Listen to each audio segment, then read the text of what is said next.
What's up, you guys? Chet-Guthrie, the Dream Poet here, coming to you all from Rawlings Stinson Park here in Manchester, Kentucky. Now, Manchester, Kentucky, it's about 2-3 hours away across the Tennessee state line. But here at this small community park in the Appalachians, there is an incredible artifact that sits on the premises. And what that is the Redbird River petroglyph. Did I say that right? The Redbird River petroglyph. They say it has about 8 Old World alphabets on it, or inscribed on it. A lot of these ancient tribes, they say, went extinct around the time of Columbus. But how it wound up here at the park is that on December 4th of 1994, where it was located, it fell across the Route 66 Kentucky area.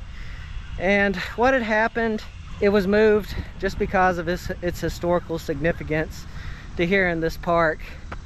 And originally, when it was at its site, it was on the National Registry of Historic Sites. But when it fell and when it was relocated here, it had that National Registry insignia, or that National Registry signage removed in about 2003.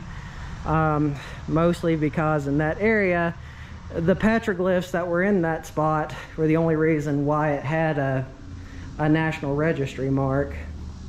So in that happening, it was a bit of a trade-off, because the stone, which is about 5.5 feet high, by the way, it's in that patio right over there, it's about 5.5 feet high, 20 feet long.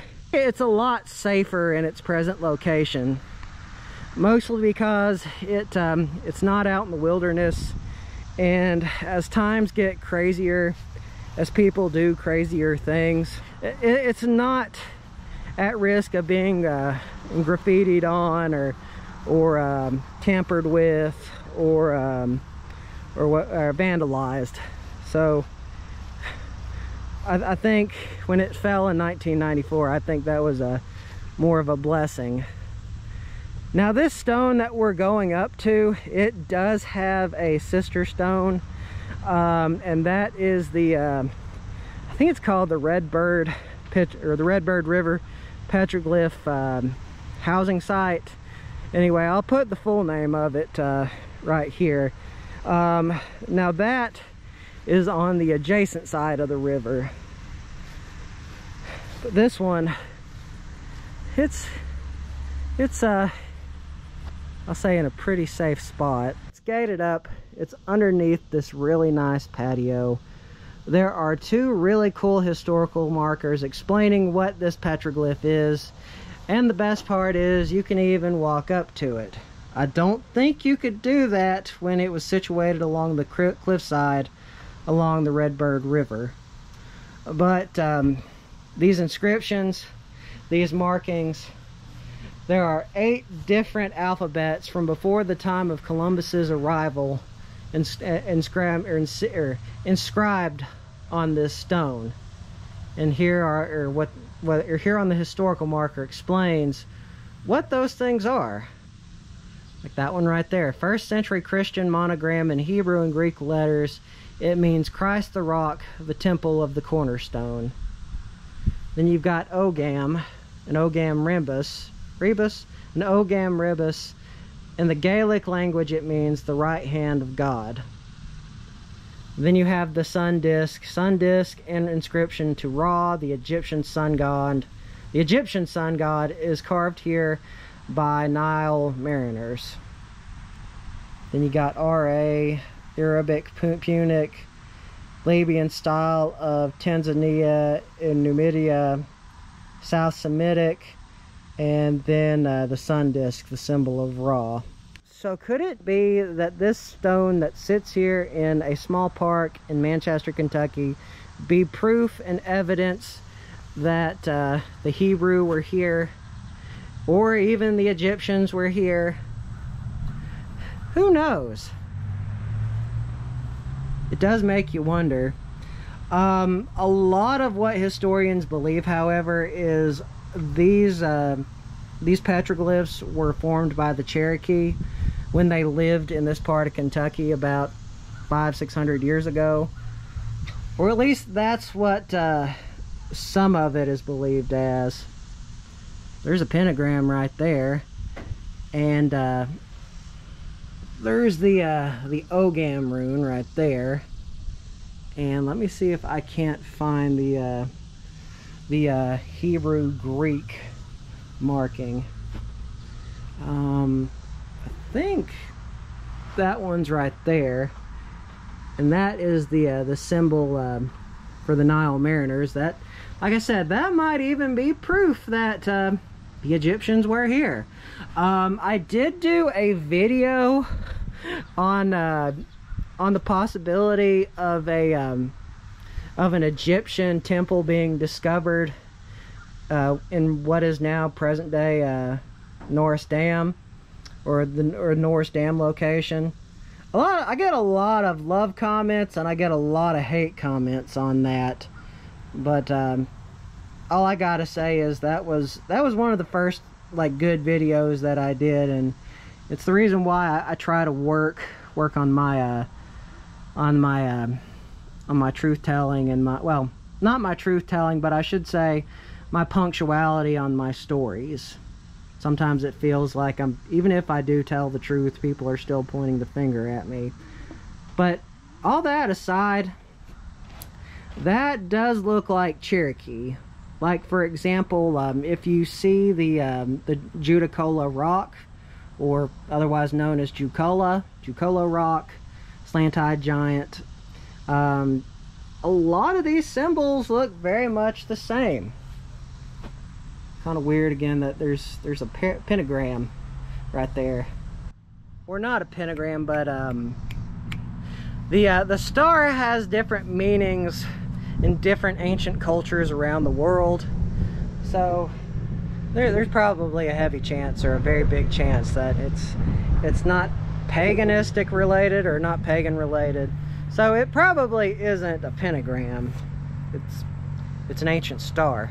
There we go.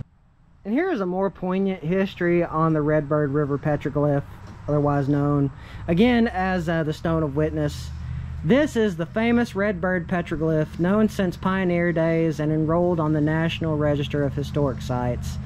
On December 7th, 1994, this historic stone fell from a sandstone cliff and rolled onto Highway 66 on Lower Redbird. On December 9th, 1994, it was transported here and set up in its new home. At least 8 Old World alphabets are engraved on it. These alphabets were extinct when Columbus arrived in the New World in 1492. The alphabets are 1st century Greek and Hebrew, Old Libyan, Old Arabic, and Iberian Punic, which probably dates from around the 9th century BC. Ogam, Germanic ruins, and Tiffaniange Nubian are also on this stone. Of all the hundreds of important translatable and published inscriptions in the USA, this is the first one to have been given official protection. Clay County and the city of Manchester have granted protection to this stone. In doing so, they have obtained a good name and public esteem worldwide. Now, isn't that cool that this is here in a small town community like Manchester, Kentucky? That is so neat. But as a lot of historians say present day, probably what a lot of these inscriptions are on this petroglyph are probably just from around the time when the Cherokee were still in the area and before they moved further down, and, well, you know, then the Trail of Tears happened, but that was in the 1830s. But just think about it. Like what if it was true that you had all these old world cultures come to America? Wouldn't that like rewrite history? Just think about that. That is incredible to think about, even though that's probably not the case. But I'm just glad that it is safe. Although it's made out of sandstone. And, you know, sandstone, if it was out in the elements, it would erode. So again, I say, it was probably a good thing that it fell that day in all those years ago. So you guys, and having seen this historical artifact, something that I've been wanting to see for about 3 years now, I believe this will be another vlog for another day. The reason why I'm here in Kentucky is there is a haunted location in Wilder, and that location is, of course, the world famous Bobby Mackey's. Now, Bobby Mackey's Music World, it shut its doors back in March, and the owner, what he's going to do is he's going to tear down the current location, and he's going to rebuild another location in its place. Right now, from what I understand, there is a Bobby Mackey's that is I think about 30 minutes west in a temporary location. But with all the stories that are attached with Bobby Mackey's Music World, and the fact that even Zach Bagans has said that he is afraid, well, I mean, that's from what I've heard. I've heard it's one of the places that Zach Bagans doesn't like going to. But anyway, correct me if I'm wrong. Well, I don't know. But anyway, guys, remember, don't forget to subscribe and hit the bell icon. Always means a lot. Goes to show that y'all care. Now y'all want to see more awesome videos. So without further ado, you guys, this vlog is over.